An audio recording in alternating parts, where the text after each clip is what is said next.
Revanth Reddy diversion politics ఆటలో ఆరితేరిపోతున్నారా? అధికారంలోకి వచ్చినప్పటి నుండి అటు హైకమాండ్ నుండి ఇటు ప్రజల నుండి వస్తున్న ప్రజలను తప్పించడానికి, మీడియా అలాగే జనాల అటెన్షన్ ను మార్చడానికి సంబంధం లేని వివాదాస్పద వ్యాఖ్యలు చేస్తూ ఉన్నారా? ప్రజాక్షేత్రంలో అసలైన సమస్యలు రగులుతున్న ప్రతిసారి ఒక కొత్త వివాదం తెరపైకి వస్తుంది. ప్రతిపక్షాల విమర్శలు, రాజకీయ విశ్లేషకుల అనుమానాలు ఒకే విషయాన్ని వేలెత్తి చూపుతున్నాయి. ఇది పరిపాలనా వ్యూహమా లేక అసలు సమస్యల నుండి ప్రజల దృష్టిని మళ్లించే పక్కా డైవర్షన్ పాలిటిక్స్ అని గతంలో జరిగిన కొన్ని సంఘటనలను అనలైజ్ చేసి డిస్కస్ చేద్దాం. మొదటిది హైడ్రామా. మూసీ నది ప్రక్షాళన, చెరువుల ఆక్రమణలపై హైడ్రా సృష్టించిన సునామీ ఏళ్ల తరబడి సాగిన అక్రమ కట్టడాలను బుల్డోజర్లతో కూల్చివేస్తుంటే ప్రారంభంలో సామాన్యుడి నుండి ప్రశంసలు వచ్చాయి. కానీ అదే బుల్డోజర్లు పేదల ఇళ్ల ముంగిట వచ్చేసరికి సీన్ రివర్స్ అయింది. ప్రతిపక్షాలు రేవంత్ రెడ్డిని గట్టిగా కార్నర్ చేయడం మొదలుపెట్టాయి. మూసీ పరివాహక ప్రాంత ప్రజలు రోడ్లపైకి వచ్చారు. హైడ్రా చట్టబద్ధతపై కోర్టులు సైతం ప్రశ్నలు గుప్పిస్తున్న వేళ రేవంత్ రెడ్డి నోటి నుండి వచ్చిన ఒక్క మాట మీడియాను ఊపేసింది. హైడ్రా అంటే హిట్లర్కు ఇష్టమైన పదం, నాకు హిట్లర్ ఇన్స్పిరేషన్ అని రేవంత్ అన్నారు. ఒక ప్రజాస్వామ్యబద్ధంగా ఎన్నికైన ముఖ్యమంత్రి ఒక నియంత పేరును ప్రస్తావించడం సాధారణ విషయం కాదు. రాజకీయాల్లో ఏ మాట ఊరికే అనరు. అటు హైడ్రా అక్రమ కూల్చివేతలపై జరుగుతున్న లీగల్ పోరాటాలు, ప్రజాక్రోశం నుంచి మీడియా దృష్టిని మళ్లించడానికే ఈ హిట్లర్ వ్యాఖ్యను ఒక పొలిటికల్ వెపన్గా విసిరారా? ప్రజలు కూల్చివేతల గురించి మాట్లాడడం మానేసి హిట్లర్ వ్యాఖ్యలపై చర్చించడం మొదలుపెట్టారు. ఒక వివాదాన్ని కప్పిపుచ్చడానికి మరింత పెద్ద ఐడియాలజికల్ బాంబు పేల్చడం రేవంత్ రెడ్డి టైమింగ్ గేమ్కు నిదర్శనం. విచారణలు, విమర్శలు. ఒకవైపు ఉద్యోగాలు లేక నిరుద్యోగులు రోడ్డెక్కారు. ఇచ్చిన జాబ్ క్యాలెండర్ 2 లక్షల ఉద్యోగాల భర్తీ హామీలను పూర్తి చేయాలని, జీవో 46 రద్దు కోసం హైదరాబాద్ వీధుల్లో ధర్నాలు, ఆందోళనలు జరిగాయి. హఠాత్తుగా తెరపైకి వచ్చిన సీన్ ఏంటో తెలుసా? కాళేశ్వరం ప్రాజెక్టులో అవినీతి, కుంగిపోయిన మేడిగడ్డ బ్యారేజ్, విద్యుత్ కొనుగోళ్ల ఒప్పందాల అక్రమాలపై విచారణలు జరపడానికి జస్టిస్ నరసింహారెడ్డి కమిషన్ని నియమించారు. ఇవన్నీ ఒకవైపు విచారణ దశలో ఉండగానే గత బీఆర్ఎస్ ప్రభుత్వ వైఫల్యాలపై ఎంక్వైరీలు లాంటి సంబంధం లేని వివాదాలను అదే టైంలో తెరపైకి తీసుకొచ్చారు. కేటీఆర్, హరీష్ రావుల అరెస్టుల ప్రచారం చేయడం, ఇది నిజంగానే పాత పాలకుల తప్పులపై జరుగుతున్న న్యాయ పోరాటమా లేక విద్యార్థులు, నిరుద్యోగుల ఆక్రోశం నుంచి మీడియా దృష్టిని మళ్లించడానికి ఆడుతున్న పొలిటికల్ డ్రామానా? క్షేత్రస్థాయి సమస్యలకు సమాధానం చెప్పలేక పాత విచారణల బాంబు పేల్చడం రేవంత్ రెడ్డి మార్క్ వ్యూహమేనా? ఇక మూసీ ప్రాజెక్ట్, అలాగే బిగ్ అనౌన్స్మెంట్స్. 1.5 లక్షల కోట్ల రూపాయలతో మూసీ రివర్ ఫ్రంట్ ప్రాజెక్ట్ లేదా గాంధీ సరోవర్ ప్రాజెక్ట్ అనౌన్స్మెంట్ జరిగింది. ఒకవైపు రాష్ట్ర ఆర్థిక పరిస్థితి బాలేదని చెప్తూనే సీఎం తనను కోసినా కూడా రూపాయి అప్పు పుట్టదు అని స్వయంగా అన్నారు. మరోవైపు 1.5 కోట్ల ప్రాజెక్టుల ప్రకటనలు. ఇది నిజంగా లండన్ థీమ్స్ నది తరహా అభివృద్ధికి పునాదా లేక సంక్షేమ పథకాల అమల్లో జరుగుతున్న జాప్యాన్ని కప్పిపుచ్చుకోవడానికి విసిరిన పవర్ఫుల్ డైవర్షన్ కాదా? రైతు భరోసా నిధులు ఆలస్యమైనప్పుడు డిజైన్లలోల్లి ముందుకు రావడం, రుణమాఫీలపై టెక్నికల్ సమస్యలు తలెత్తినప్పుడు కొత్త కూల్చివేతల వార్తలు హైలైట్ అవడం రేవంత్ రెడ్డి టైమింగ్ మైండ్ గేమ్కు నిదర్శనం అని రాజకీయ విశ్లేషకులు భావిస్తున్నారు. ఇక ఎల్ నీనో, అలాగే రక్తంతో సాగు.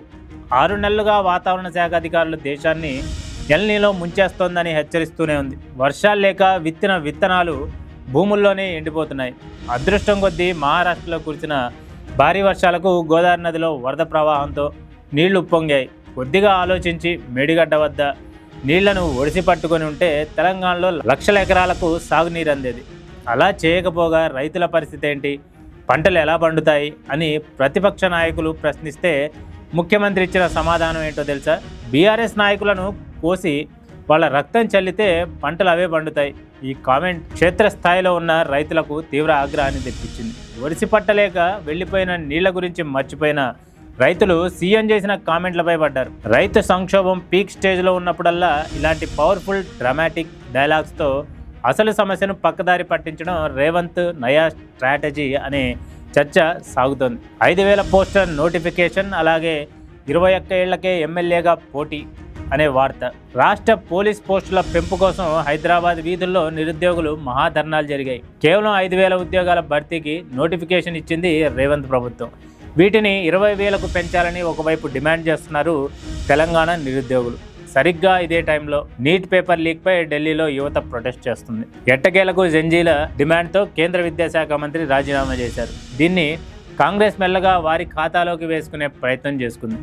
ఇదే టైంలో రేవంత్ రెడ్డి మరో మాస్టర్ కార్డు విసిరారు. యువకులు కూడా రాజకీయాల్లో ఉండాలని, యువకులు ఎమ్మెల్యేలుగా పోటీ చేయడానికి వయో పరిమితిని 21 ఏళ్లకు తగ్గిస్తామని, రాహుల్ గాంధీ ప్రధాని అయ్యాక విద్యాశాఖ మంత్రిగా ఒక జెన్జీ ఎంపీని నియమిస్తామని వ్యాఖ్యలు చేశారు. నిరుద్యోగం, ఉద్యోగ నోటిఫికేషన్లు, పోస్టుల పెంపు గురించి అడుగుతుంటే ఆ ప్రశ్నలకు సమాధానం చెప్పకుండా మీకు రాజకీయ అధికారం ఇస్తాం అంటూ చర్చను 21 ఏళ్ల వయసు పరిమితి వైపు మళ్లించారు. యువత డిమాండ్ చేస్తున్నది ఉద్యోగాలు, కానీ సీఎం విసిరింది ఎమ్మెల్యేల సీట్ల ఎర. ఇది నిజంగా యువతకు రాజకీయ సాధికారత కల్పించే ఆలోచన, లేక నిరుద్యోగ జెన్జీ ఆక్రోశాన్ని చల్లార్చడానికి విసిరిన కళ్ళు చెదిరే రాజకీయ డైవర్షన్ కాదంటారా? రేవంత్ రెడ్డి అనుసరించే రాజకీయ కమ్యూనికేషన్ వ్యూహంలో కనిపించే లక్షణాలు రెచ్చగొట్టే రాజకీయ మాటలు, ప్రతిరోజు వార్తల్లో ఉండేలా వ్యాఖ్యలు, వ్యక్తులపై నేరుగా విమర్శలు, మీడియా చర్చను తన చుట్టూ తిప్పడం, ఒక అంశం నుండి మరొక అంశానికి ప్రజా చర్చను మళ్లించడం అని రాజకీయ విశ్లేషకులు అభిప్రాయపడుతున్నారు. తన ప్రభుత్వంపై విమర్శలు రాకుండా చూడాలంటే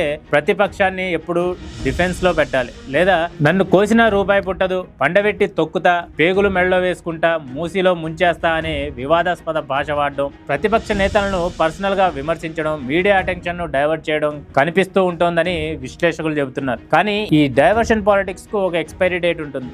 మీడియా మైండ్ గేమ్లతో కొంతకాలం ప్రజా దృష్టిని మళ్లించవచ్చేమో, కానీ ఖాళీ కడుపుతో ఉన్న నిరుద్యోగికి, చదువు ఆగిపోయిన విద్యార్థికి, నిధులు రాని రైతుకు ఈ పొలిటికల్ నాటకాలు ఆకలి తీర్చవు. ఈ నయా వ్యూహాలు ప్రతిపక్ష బీఆర్ఎస్, బీజేపీలను డిఫెన్స్ లో పడేస్తున్నప్పటికీ సామాన్య ప్రజల్లో మాత్రం అనుమానాలను రేకెత్తిస్తున్నాయి. ప్రజాస్వామ్యంలో వార్తల జోరు ఎక్కువ రోజులు నిజాలను దాచలేదు. పాత వివాదాలు, కొత్త ఆరోపణల మధ్య 6 గ్యారంటీల అమలు తీరుపై ప్రజలు లెక్కలు వేస్తూనే ఉన్నారు. విపక్షాలను కార్నర్ చేసే వ్యూహాలు రేవంత్ రెడ్డికి రాజకీయంగా మైలేజ్ ఇస్తున్న సమస్యల సుడిగుండంలో ఉన్న ప్రజలకు మాత్రం శాశ్వత పరిష్కారాలు కావాలి.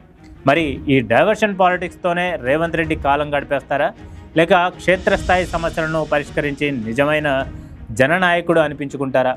సమాధానం రాబోయే రోజుల్లో తేలాల్సిందే.